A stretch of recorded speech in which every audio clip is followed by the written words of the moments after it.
Do you think you need a perfect credit score to snag a great Bank of America card?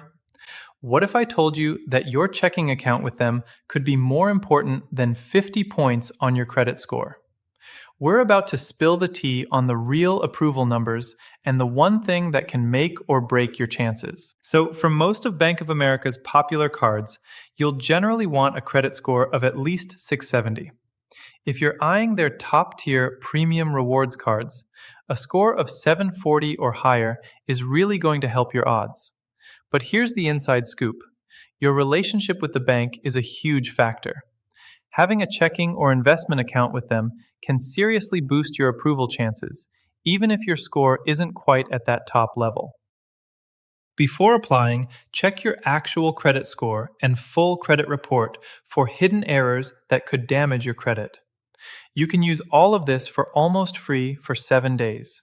Click the link in the description to get started today. Of course, Bank of America also looks at your income and any recent credit inquiries. If you're still working on building your score, don't sweat it. Their secured cards are a fantastic way to get your foot in the door, get approved, and start building that positive credit history.